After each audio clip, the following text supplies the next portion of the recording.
So, actually, earlier in my career, I introduced Tuzo Wilson in Toronto for a talk. So I feel that by introducing Jason, my career is complete now, Jason. I can retire. But to say that this is an honor is truly an understatement. The 20th century was characterized by all sorts of scientific revolutions and revolutions in the arts as well.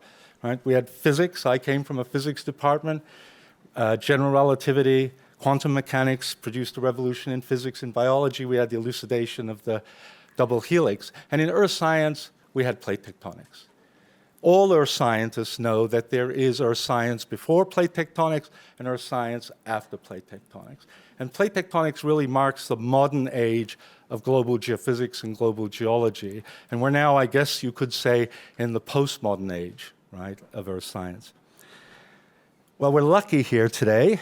We've been lucky at Harvard for the last 20 years or so, 15 years, Jason, to have Jason, one of the principal architects of the theory of plate tectonics, among us. Jason is, of course, very well known for a number of papers. He synthesized a huge number of observations to produce a paper now 50 years ago, published on rises, trenches, and great faults around the Earth. And what Jason understood better than anyone at the time was that these boundaries were connected into a global network. But Earth scientists know that Jason was even better known, in a sense, for elucidating the geometry of plate tectonics, for his really simple, elegant demonstrations that, for example, the San Andreas Fault, its orientation isn't random. It reflects a rotation between the North American plate and the Pacific plate. He brought us an understanding of how one sort of gets a deeper sense of these rotations and how they build plate motions and ultimately build geology. He was also, well, I guess you might call Jason the geometer of earth science, the sort of Euclid of plate tectonics, although maybe I should get somebody more modern than that, Jason. Mirzakhani of plate tectonics. That insight into geometry was important also in classic paper he wrote, looking at what the stability of zones around the Earth were. Like some of them here, you can see many of them here, for example, where three plates come together. Is that situation stable? Will that situation prevail for another million years or 10 million years? Or will it evolve out of that situation? And I haven't even really talked about work that probably 75% of the earth science upstairs associate with Jason more than any other, is his understanding of this constellation of hotspots, region of localized heat in the mantle, and what the geological and geophysical implications are of those, most notably for Americans, the Hawaiian Emperor Seamount chain. These are all really fundamental first-order discoveries of scholarship. And he's been awarded a number of medals that reflect that contribution. National Medal of Science in the early 2000s, the Japan Prize, the Wollaston Medal from the Geological Society of London, and of course the most important of all, I guess, Jason, is an honorary PhD from Harvard. But the story that I like to tell about Jason, I'm not sure he likes me to tell it, but I'm going to tell it anyway, is about 6 or 7 years ago, I was in my office and Jason comes by, as he does a few times a day, and we have this incredible conversation. And I said, Jason, I'm thinking of nominating somebody for a prize. This is an internationally known scientist, and I wanted your sort of insight into this since you've won so many of them. And I described, Jason knew this scientist very well, and I described the scientist in great detail again. I said, what do you think? Japan Prize? We thought, Wollaston Prize. I said, what about the Vetlesen Prize from Columbia University? This is a very prestigious award that at one time was considered the Nobel of Earth Science, right? Or a Nobel version of Earth Science. And so Jason said, no, I don't know that one. But he knew a lot about the Japan Prize, for example. I said, well, let's get online and see who won that. Let's see if there's a patent to those recipients. And then I looked and I said, Jason, you won it in 2003. And I realized Jason has forgotten awards that would be the pinnacle of my career, which tells you everything you need to know, right? But let me end on a personal note. When I came to Harvard from Canada 9 years ago, I knew what a wonderful department it was. I've had an incredible time interacting with all the scientists here, students and faculty. But I hadn't realized how lucky I would be that Jason would join our group. Jason is a participant in all of our group meetings. He shows my graduate students that I am definitely fallible. He gives them far more geological insight. But I think above all, he shows them, and I think this is a rule, having worked with some of the best, that the best scientists are most humble scientists, right? Jason doesn't have a lot of bravado. He balances that weakness in me.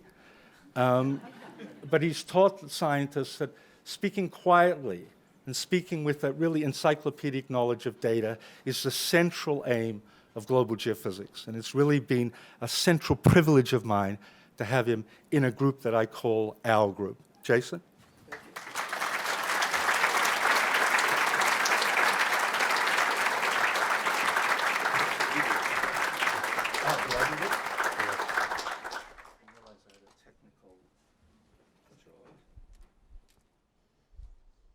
I have it. Oh, you've already got one? Yeah. Oh, I did not. Okay. I'd like to start with this slide on a lot of talks and remind everyone that science isn't the truth, that it's a process of convincing others the best answer to a question. Does this work? Yeah, okay. But so to convince specialists, which is what you're supposed to do, you have to have a lot of data. You don't make arguments without showing, like it's written on exams, no credit for the correct answer unless you show your work.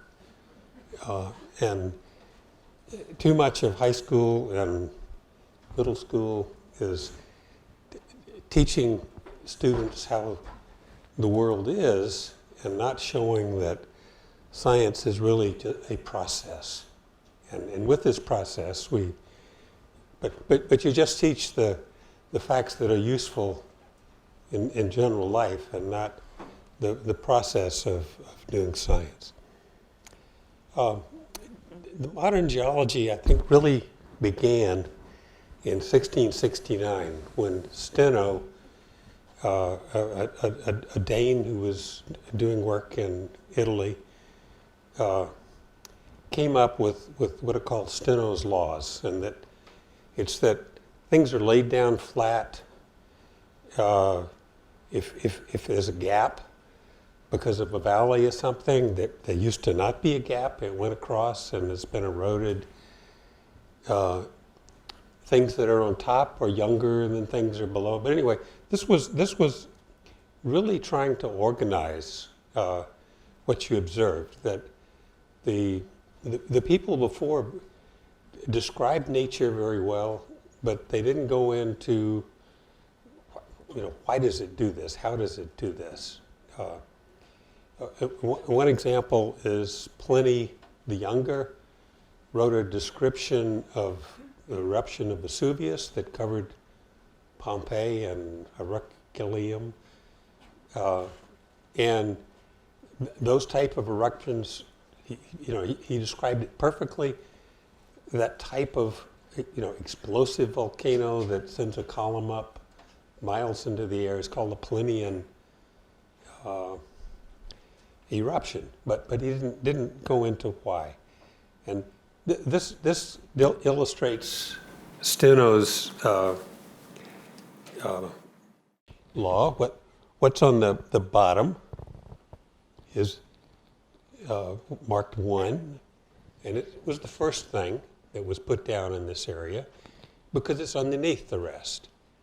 And on top of that is the layer type that I'll call 2, and on top of that is 3. And then there was something that happened that went through these others, and so it has to be younger than 3 to have gone through them all. And then there was this fault that's marked 5 that offset all of those others, and then there's erosion and something new in the first. And this is really trying to go about how even today, a field geologist goes into the field and tries to figure it out. The second really important person, there were others, but I think this is the next really important one, was James Hutton. And he discovered what are called unconformities. He found a lot of examples of younger, more fluid rock interfingering into rock that was already there. And he saw seashells up high on the mountains of Scotland. And so he came up with a mechanism to tie this all together. This is an example. You can see these vertical earlier rocks. They're sort of cut off and flat. Other rocks were laid on top of them. Second is an example of fluid material coming into pre-existing rocks. And he tied this together with what he called plutonism, that the things are laid down generally level and flat. They get buried he said, in the oceans. They get heated, they melt, and that melting starts a process that tilts things and rises to the surface. And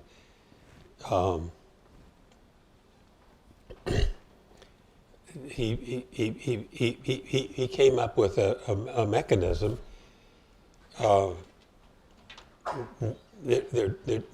One of his things was that this process goes on for eternity. It started an eternity before, and it's going to last for an eternity afterwards. His quote is that there's no vestige of a beginning, and there's no prospect of an end. And that was the motto on the Harvard T-shirt when I came here, was Hutton's. And I gave such a shirt to a friend who has retired and is emeritus at Princeton, but I told him never to wear it to a faculty meeting. Just keep, because when a professor, when he really retires, they can appoint somebody new. So the other part is that things really happen slowly. At the present day rate of erosion or volcanoes erupting, it wasn't a few cataclysmic events like a Newarkian flood or something even larger than that. And it's the present things have to be used to explain everything you see. You don't invent totally remarkable events to explain something. Okay, the sort of third really key thing in the discovery was the recognition of the fossils in the rocks, and that there's an age progression of the fossils. And in the rocks of westernmost British islands, you had one type of fossil, and you could tell that there were things on top of that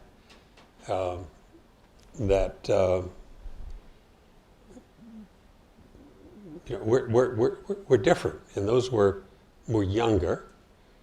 And then there are younger things on top of that, and there's a steady progression.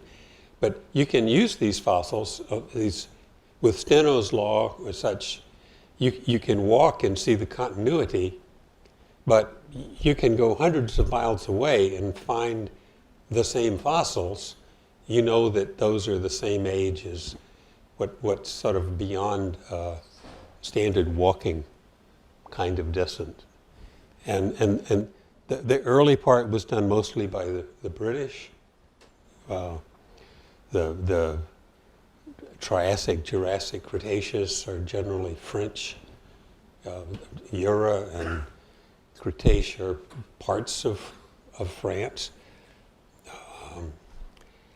And this They called it the law of faunal succession. And as you get nearer the top, things become more and more modern. They become more like things that you have today. And way down, you don't have trilobites anymore. This was done by William Smith. There's quotes. This is not William Smith. This is an actor on BBC. But it looks like him from the pictures. And it shows some of his fossils, and it shows the map that he made of England. Each color is a different age, a different type of fossil in it. And he was constructed canals by profession, engineer making canals to bring coal from Wales to London. And so he has to follow level lines and through valleys. And he noticed that the sequence of these fossils in one valley that was the same as it was in the other. And he realized that you could use the fossils to tell where you were within the layers. You didn't have to, follow it continuously. It was the same if you found it elsewhere. And this was an enormous step forward in about 1815. So I'll jump about 50 years from that, and there was a unique sequence of these fossils that were found in India, in the province called Gondwana. And you found the same things in Africa, and in South America, and in Australia. And you've even now found that some of those are in Antarctica in the Permian age rocks. And but nowhere else. You don't find them in North America. You don't find them in Europe. And this is an artist's descriptions as to what these fossils may have looked at before they became fossils. This best known of these is this Glossopteris, was sort of an early tree, a seed fern that you find the leaves of, throughout these South America, Africa, but nowhere else. And an Austrian geologist who never went to any of these places, but he was read everything, but he never liked to leave home. And he depicted these different places and thought there was once a continent that he called Gondwana land that was all of these southern continents.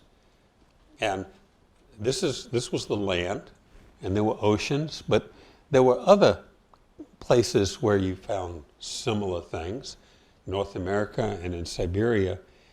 And I've got a little more recent than his sketch. Historically, this was in the same journal where, the same issue of the same journal where Alfred Wegener first published his first paper on continental drift. And you see these different regions. And they really thought that what's now the Indian Ocean was dry land, up high in the air. And what's now the South Atlantic was dry land. And all of the region of North Africa and such was below sea level because you find Permian kind of sediments, marine kind of sediments at that age in these places. And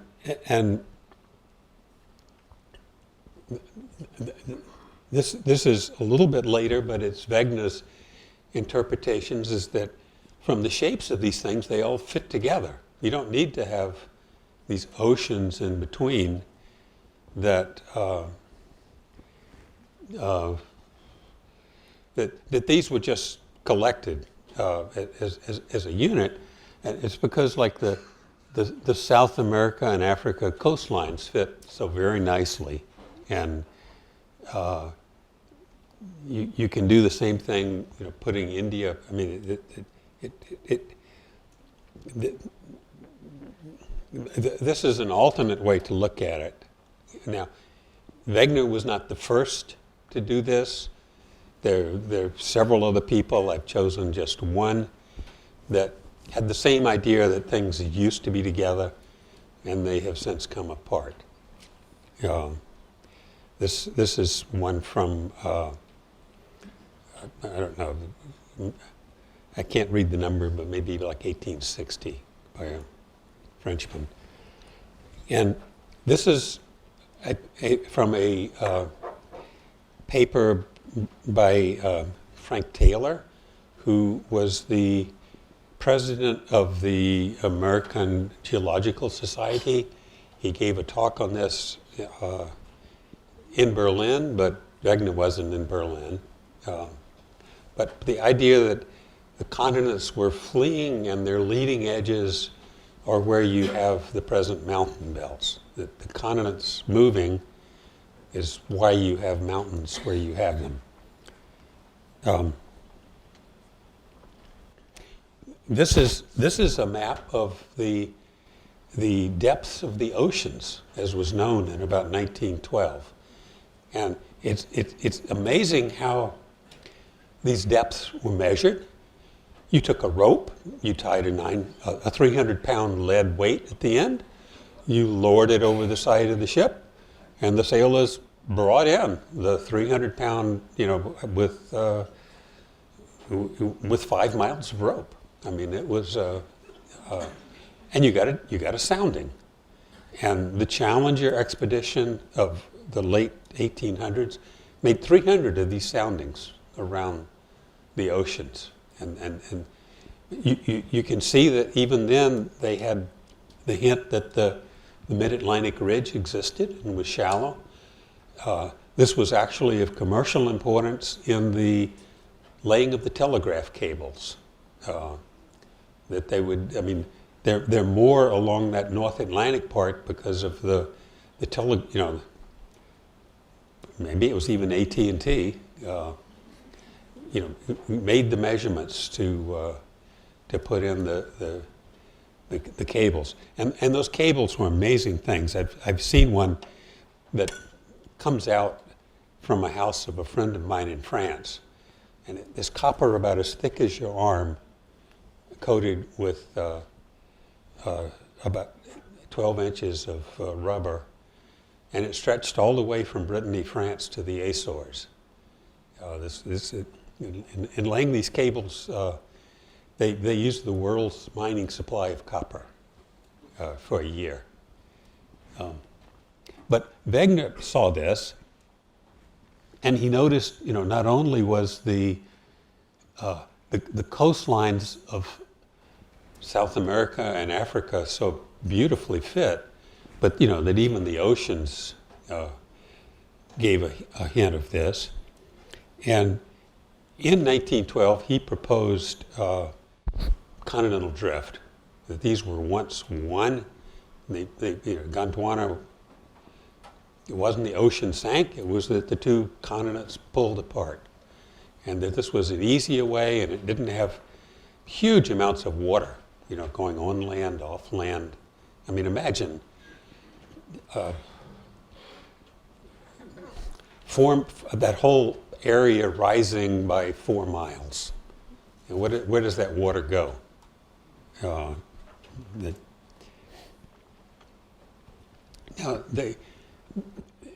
Everyone quickly agreed, said, "You're right. You've really pointed out a bad things, but we don't have to have the whole area. We can get by with just a few land bridges connecting, because we just want the fossils to walk across." And so very little, they weren't fossils, very little. And this land bridge has the interesting name Lemuria, because the lemurs are in Madagascar and they were in India, not the others. Wegener's remembered because he wrote so much about this. He really hammered away at the idea, convinced people. He wrote 4 books. You didn't really publish much in journals. You wrote books like Darwin did. I mean, you know, and he had many kinds of facts that all supported this and made it easy to explain if they were once all together, but they've since moved apart. And I want to show one of these types examples. And this is his sketch, is the reconstruction. He has Africa in the present place, but has brought everything in. And in South Africa, in South America, in such places, this E is for ice in German, that you find evidence of glaciers in those places in the Permian. If this was the pole of the Earth then, that all these continents were at the South Pole, the equator would have been sort of the red line that is 90 degrees away from that point that I've marked as the pole. And there you find a lot of present day, carboniferous coal deposits of the age of that glaciation. That was the jungle, that was the heavy vegetation being laid down and buried, and you get the coal. In between that, you get sandstones and salt and things that are the deserts, just like the right distance from the pole, you have the Sahara or you have the Kalahari. This is a different version of that. You can, when you see the glaciers, they bring erratic rocks from everywhere.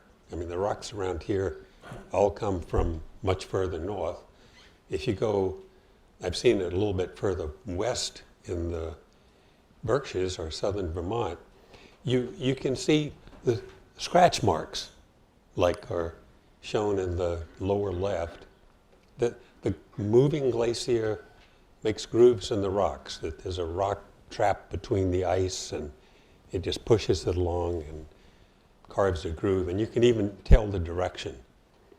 And you can see from the map that if you assemble them in Wegener's idea of what it was, that there's just sort of one area that was covered with ice, not some ice north of the equator, and if you keep it in the present place. And he was basically a climatologist, which is why he used climate so much as his argument. He unfortunately died in 1930 on an expedition to Greenland. He wanted to winter over on the highest point. He was not only a climatologist, he was an Arctic climatologist. And this is the party that was overwintering sort of ran into trouble with supplies or something, and he and one of the Inuits took off on their own for a trek back to the small town on the coast to get a rescue party, and he died in that trip. And after he died,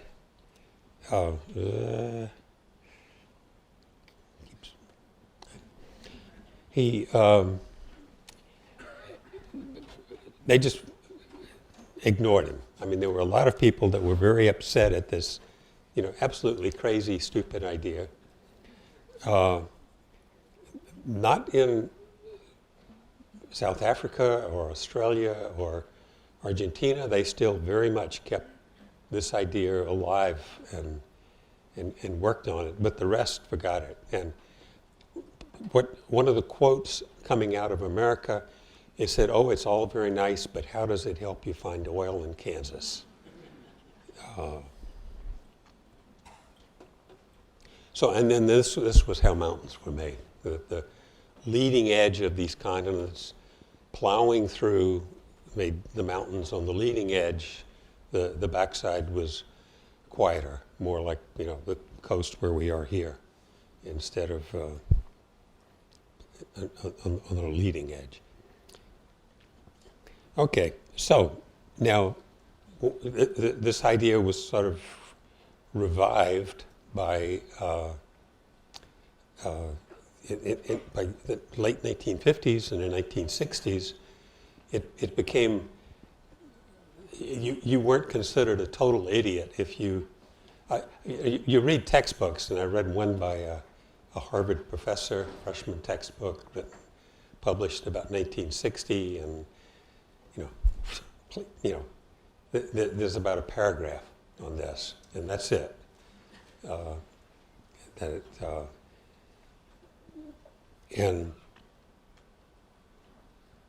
But there was the glacial rebound was discovered. That you had a loading of ice in Sweden and Finland. The land was rising very rapidly where the ice had melted, and you discovered a lot about earthquakes that were mostly in a rim around the Pacific Ocean. Looked like that's where things were happening. And there was a whole new field called paleomagnetism, and I want to go through those.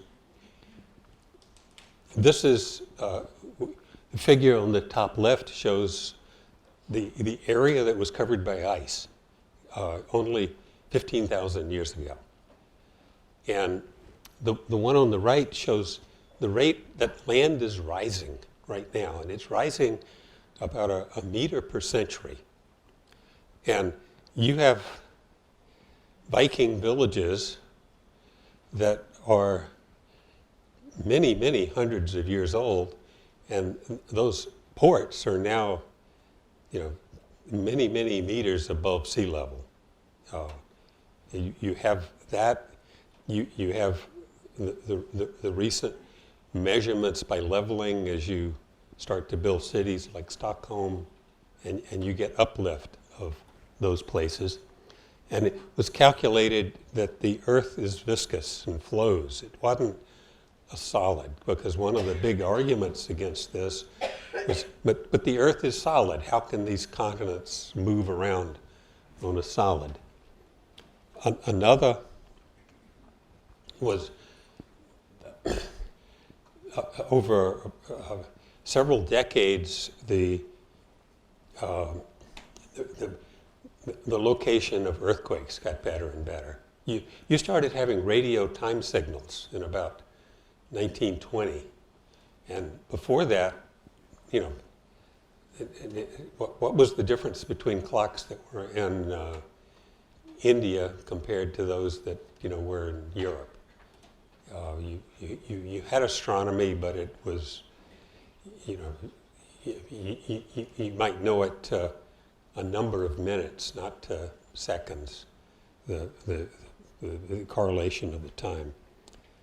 And these earthquakes, as I say, had these dipping planes that were, this so-called solid Earth had earthquakes that went quite deep, 700 kilometers down.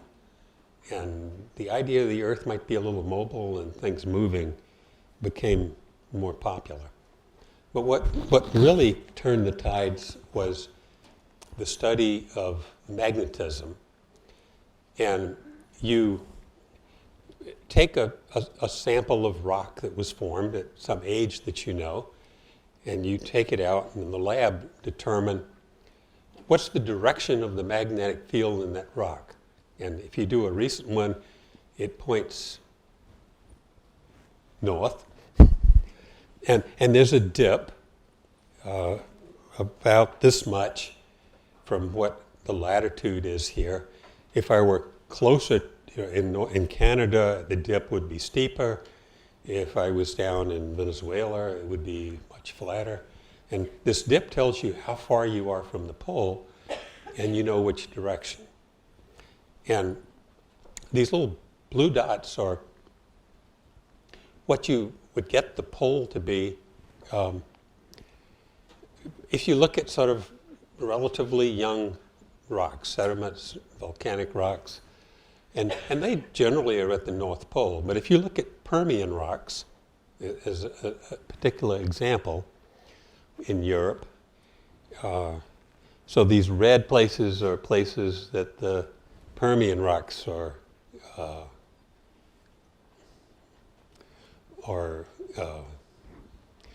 at. They point to a place very far away. And so something has happened here. Either the pole used to be here 250 million years ago, or Europe has moved. And that was a question. But when you look at more than just Europe, you look at North America too, the red line is at the different ages, my little red circle is Permian, is for Europe, and blue is for North America. And if you move the two by closing the Atlantic, the paths pretty much coincide. And this was in about 1861 or 62, and then this was sort of the turning point that continental drift was thought of as, don't laugh at a person just because you suspect he might believe it. Now, what really happened were all the discoveries in the ocean, and on the left, I have the 3 U.S. oceanographic ships in the 20s and 30s. One of them didn't fare well, as you see at the bottom. A wooden ship is great for measuring magnetic fields and all, but it has certain disadvantages. And this is a seaplane tender coming back from World War II. It became renamed the Pioneer. Seaplane tender. The shops that were used to repair the engines of the seaplanes, do the overhauls, make patches to the wings and whatever you have to do to a Navy seaplane, were taken out and lab space put aboard. It's a nice, small, compact ship. And it switched that,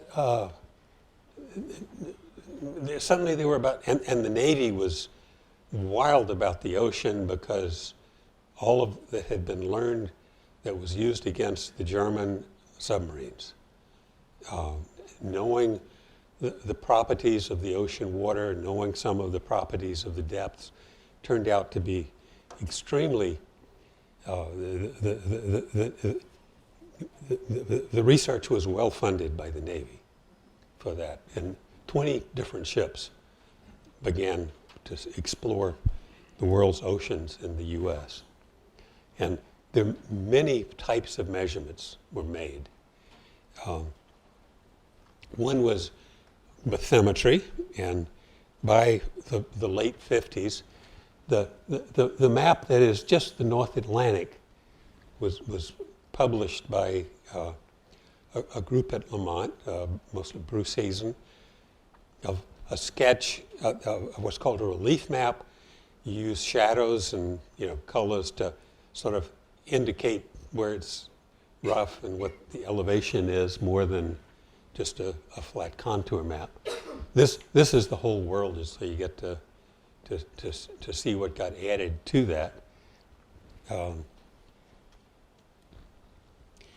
One of the things that Hazen showed is that the earthquakes, which by the 50s were getting to be pretty good. You could locate an earthquake to within 100 kilometers pretty surely. That's about a degree.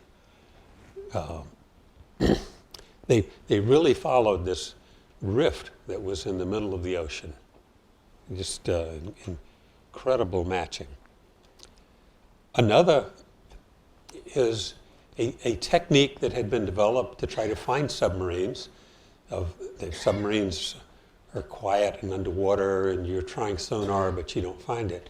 But it's a big piece of steel, and it makes its own magnetic field, combined with the Earth. And something that is called a magnetometer that measures the strength of the Earth's field was used very successfully to look for submarines. And this area off the west coast of the U.S. was mapped for the depth, very fine grid. The depth is classified, that was not released. Even the tracks are classified. But two of the people that were aboard the ship were towed this magnetometer just to see what they would get. And it was this remarkable pattern, a very regular pattern. And in the Earth, the magnets are used to explore for mineral deposits, and they're very knotty. And in one part of a county, you'll have a stronger field, and there might be an iron ore deposit there or something. But the oceans, just for many hundreds of miles, you just had these straight line magnetic anomalies that the ship would go and measure the strength. You'd take out sort of the average of what the Earth was, and to make it possible to plot this, just where it's above the average, you color it black. Where it's below the average, you color it, you leave it white. And this was a very puzzling pattern. And almost immediately, with the same year, Vecchier noticed that, the track that went across here looks a whole lot like the track that goes across there. And these are two of those tracks on the lower right, and I've colored them. And these places are 600 miles apart, 1,000 kilometers offset by this Mendocino fracture zone. And,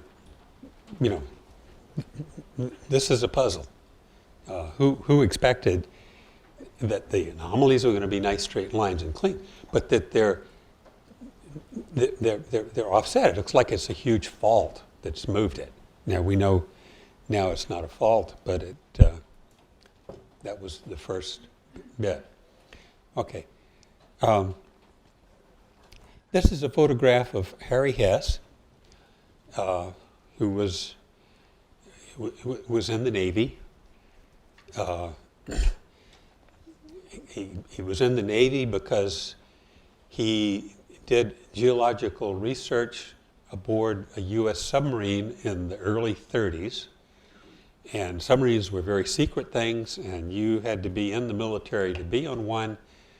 And they made Harry Hess and Maurice Ewing lieutenants.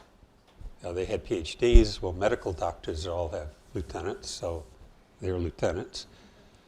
And they were on the submarine. Now, 6 years later, when the war broke out, here's this guy who has a commission in the Navy, and he was called up and actually was involved in the anti-submarine warfare in the Atlantic until that quieted down. And he wanted to go to the Pacific, and they made him captain of a ship, the Cape Johnson. And he kept his depth recorder working the whole time.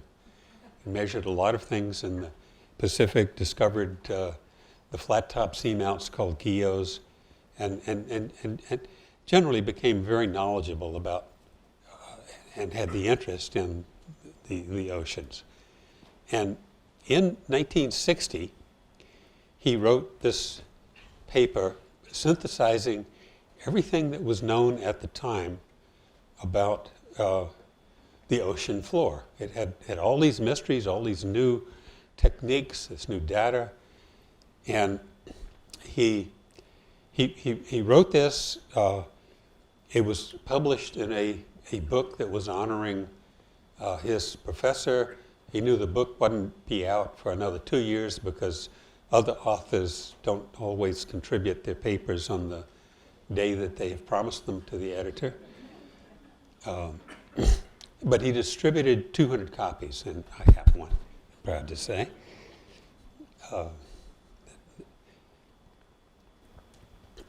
In which he just presented, he interpreted all the data. There's no data particularly in this paper except talking about, we all know that the ocean is about uniformly 5 or 6 kilometers thick, the oceanic crust, and that there's heat flow, and it was just general things. There is no presentation of real data in this paper, and I only know of one other paper that's important that has no data in it, and that was the one by de Broglie that laid out wave mechanics. It says, you can interpret Bohr's atom by saying that the electron has a certain wavelength, and that these are depending on its momentum. So he came up with this, at the end, this prediction. And amazingly, almost every one is correct.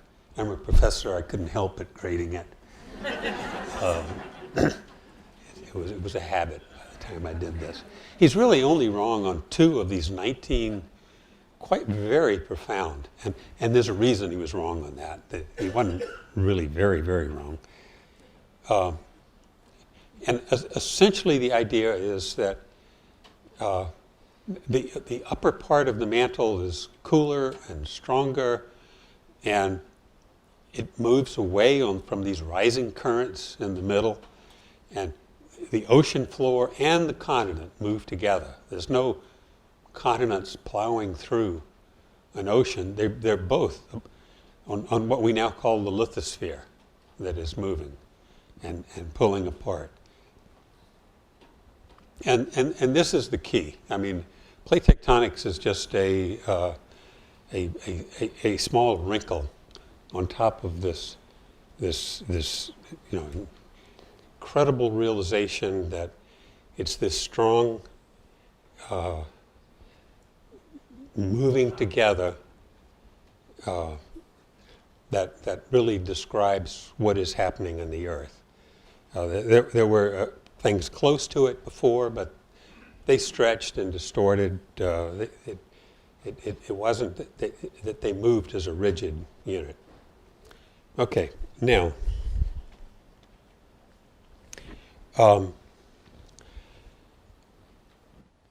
at about the same time Hess' paper came out, it had been discovered that you look at these magnetized rocks, you go to some volcano like Etna or something and measure the direction, and they point north and magnetized, but some point exactly the opposite way. And there was a bit of confusion as, well, did the field change, flip from north to south in some way? Or did the mineralogy in the rock just sort of spontaneously reverse the field? And once you had accurate age dating, which came about in the 60s, by 1960,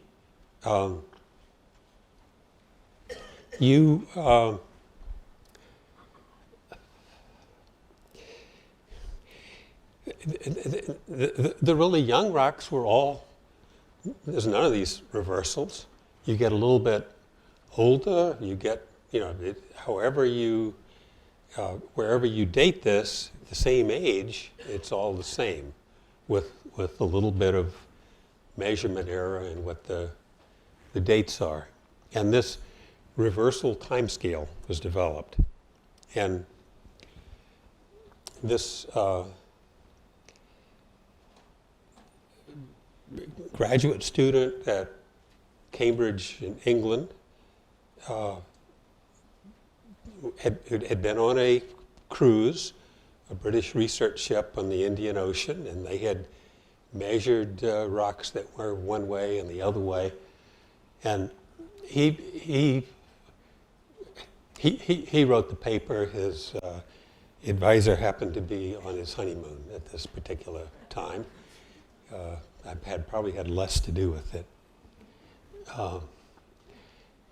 And he said the theory is consistent with, in fact, virtually a corollary of current ideas on ocean floor spreading that Hess had developed and periodic reversals of the Earth's field.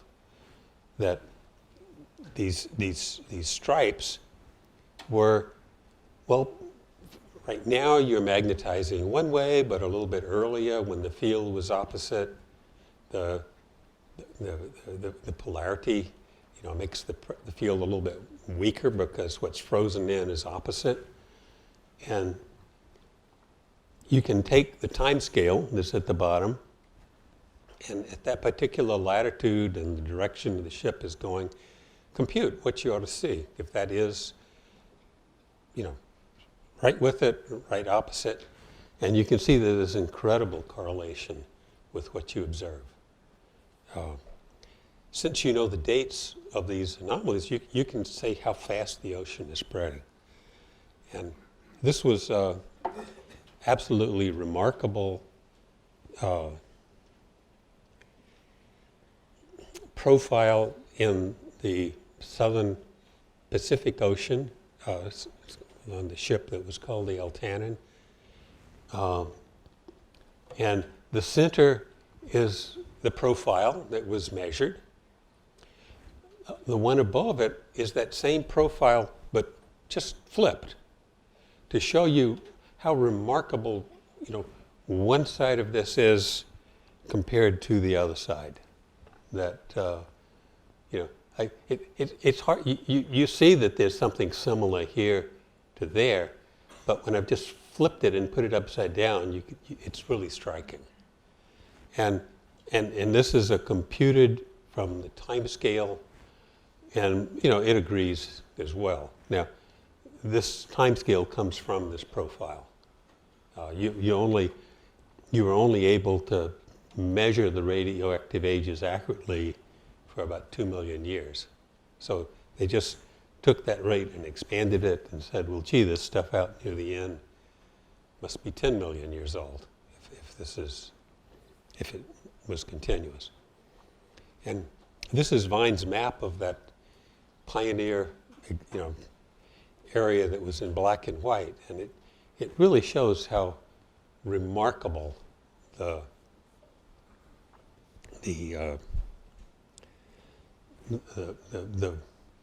two sides are. Okay, and so you can see it for yourself.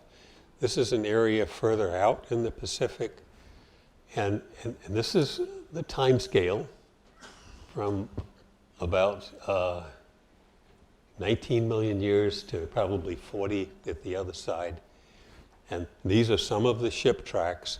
The Pioneer over here is much denser and it's secret, but this is what you can see. And you can see, this little cluster, it's the same. I mean, this must be the same age, or way over here. There's, you can see little bumps and 3 little bumps, and they look very similar.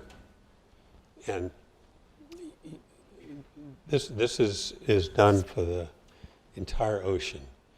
At the same time, this computer model of fitting the coastlines was done also at Cambridge, and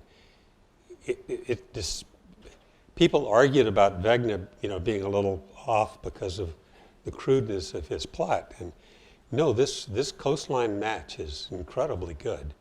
It's within 50 or 100 kilometers the whole way, not only South America, but North America against Africa. Okay, so I'll make one quick jump to plate tectonics, and this figure was published by Bill Menard in a paper in January of '67, and he says these great fracture zones in the Pacific are not great circles. And he had said that in his book that was sort of the Bible of the Pacific, but he realized it was wrong, and he demonstrated it by making a mnemonic projection, a great circle projection. And if these great fracture zones were, if they were great circles, they'd be straight lines, and they're not.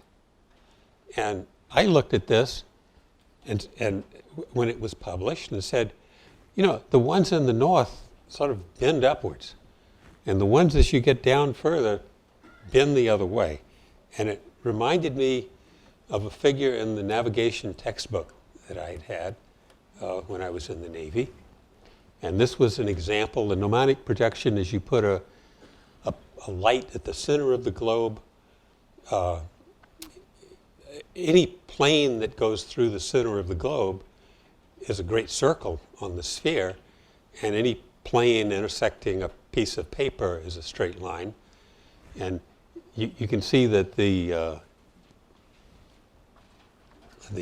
meridians are straight lines on this mnemonic projection, and only the equator is a straight line. It's a great circle. And these curve up and curve down. So I looked at Menard's and said, boy, that just looks like all of these fracture zones must be about a pole. And this is you didn't have Xerox, but you had some kind of wet process that made copies, and I made calculations. In about 3 days I had this, that I could compute the small circles about. I had a trial pole somewhere in Siberia, and I could match that pretty well. This is a cleaner version that appeared in the paper, and that makes no sense. I mean, who cares if these great circles are concentric about some place in Siberia? But there's an important geometry theorem called Euler's theorem, is that on a sphere, you can, with just a single rotation, you can move something to somewhere else. And I will try that on this globe. This is a very poor globe because it's cheap. But just rotating it about this point, you know, I can bring them close together. I mean, I can match them. And it's just a simple rotation. Now, what you saw out here was whatever was happening in the Pacific at the time the Pacific was made. But the test, the interest would be in the Atlantic. This was the first map of plates. And in this paper, we make the assumption that gives this model mathematical rigor. We assume each crustal block is perfectly rigid. Now, there's a reason for this, is that you can never prove that something is true in science, but you can show it's false. And so you can set something up and test whether this perfectly rigid is false. And it turns out it worked very, very well. It wasn't false. I mean, it's like you can't say, this is the cure for cancer. This might be better than other things, or it's definitely not a cure for cancer, but you can't say this is the, you know,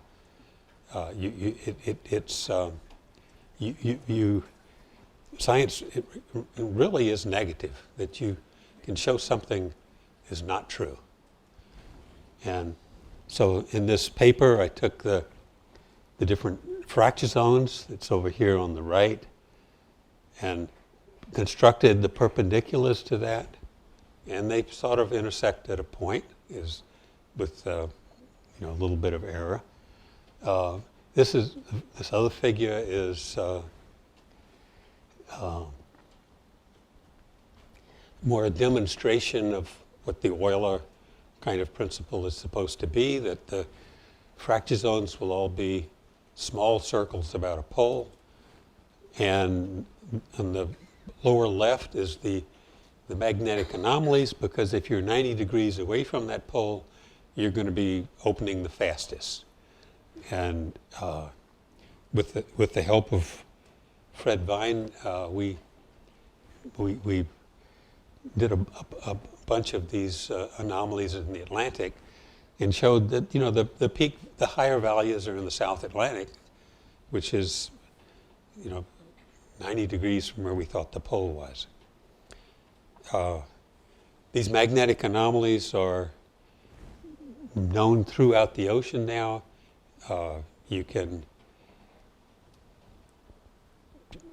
Another kind of evidence you have is there are these island chains, and the islands are dated. And if you say, well, the volcanic source deep in the mantle is fixed, you can, from the age progression along, you can say what the plate speed is. And the black lines here are rigid rotations for a set of motions for the Pacific. And the red are where there are islands or atolls, and a large number of these have dates. And it's an incredible agreement that they're fixed, the plate is rigid, and that's the, it's not only in the Pacific, there's a chain called the New England seamounts that come in, and when they get on land, they become the volcanics in the White Mountains and the volcanics near Montreal. So I want to end with a couple of figures. First, I will show you a GPS satellite, because originally you could only look at measure rates at the mid-ocean ridges with magnetic anomalies. With GPS, you can measure any place on the Earth. There's no need to only do it. Assume that the plates are rigid, calculate the motions everywhere else. These are very expensive, but they're military. They're about 30 of these in orbit. You see, any instant you see 9 in the sky. They're used so that the nuclear submarines can, when they get the radio signal that war has started, they can find out where they are and program their missiles to go where they're supposed to go. Or your cruise missiles can get, through these low-level, through mountain passes and things to where they want to go. So it's a huge cost, but it's in the Pentagon budget.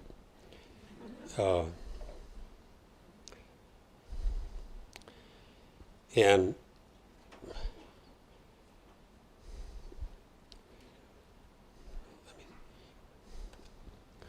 okay, this is GPS in Asia, in the interior of the continent, that you can see the continent is not perfectly rigid. It is,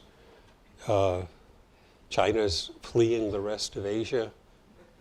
Tibet is sort of pushing it as India moves in from the south. Until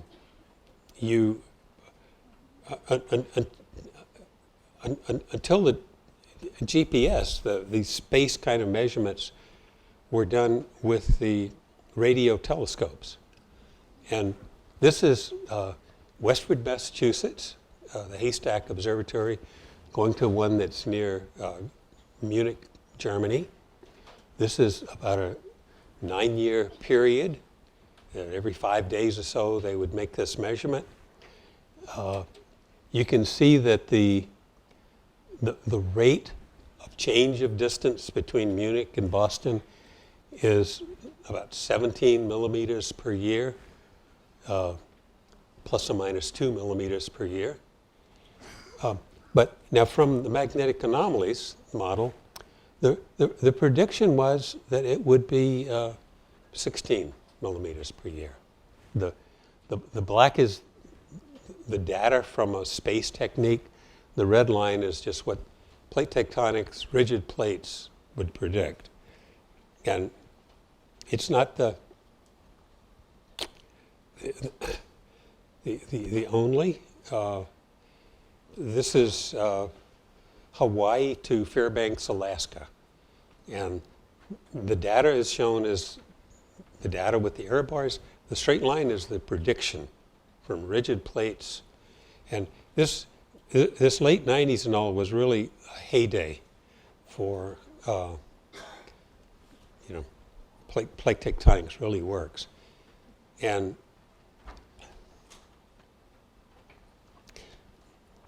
you knew the continent, you had no way of knowing what continents were doing other than just assume they were perfectly rigid, and you could calculate. And you had amazing agreement with when you could compare it. But this is an example. You knew this basin and range was spreading. You didn't really know much, but with the GPS, and the GPS is important simply because the receivers, are like the antenna, everything is, it could fit in the back seat of your car.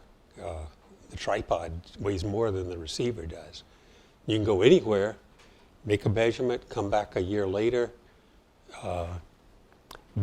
These measurements, you didn't move, you kept it. These pipes go down 30 feet into the ground, so they don't move when it rains. And in the West, what is happening now is you get further and further from the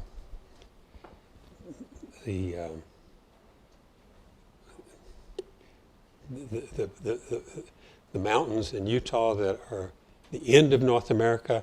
As you get closer and closer to the Pacific, it spreads, just like the shapes of the valleys and things do. California doesn't just move along the San Andreas Fault. The whole Central Valley is going north about a centimeter a year compared to everywhere else.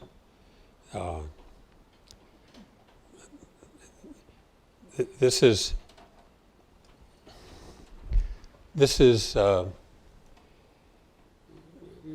rigid North America.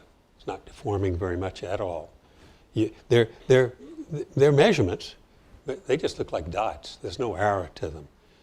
And you get into the basin and range, you see the whole thing is spreading. When you get to California, you find out the whole Central Valley is moving north. There's a major fault on the sort of the backside of the Sierra Nevada. Then you have sort of like a super major fault when you get to the San Andreas, and you start going about 6 centimeters a year. And so this is the map as to what these velocities are. And this is where GPS is today in the US. And they're mostly in the east because the west has already been surveyed pretty hard, and they keep moving them eastward. And then these are the velocities. And you can see this is, boy, this looks like almost a rigid rotation. If you take out that rigid rotation, you find out it's not. You know from the vertical measurements that up in Canada around Hudson Bay, the land is rising. As you get a little further south, these yellow arrows are land is sinking a little bit, a peripheral bulge. But not only is it rising from Canada, as it comes up, it moves out a little bit. And you can see that taking away the average of the bulk of North America, there's sort of motion away from the rising land because the ice is gone. As you get further south, you get down into sort of just random noise. So my conclusion is, if you assume the plates are rigid, you can precisely predict. That's the advantage. You can predict it if there's no distortion. We don't need to predict anymore because we can measure what it is, and that's even better. And what has happened is that 50 years ago, any problem you solved had to be a perfect sphere, a perfect cylinder, a uniform viscous material, and you had functions that you learned to work in these different geometries, Bessel functions and whatever. Nowadays, you don't need that because you can take something as complicated as a supersonic airplane and calculate the airflow over it by a numerical computer, and that's essentially what has happened. That the basic idea that it's rigid, moving, is still true, but we no longer need the assumption that it's perfectly rigid because we don't care about that. We don't need to predict how fast South America is heading towards the incoming Nazca plate. We can measure it. And that's the after plate tectonics part that I wanted to say. There was a heyday in the 80s where all the data was just coming in great. And now the data is the only thing that matters. Okay, thank you.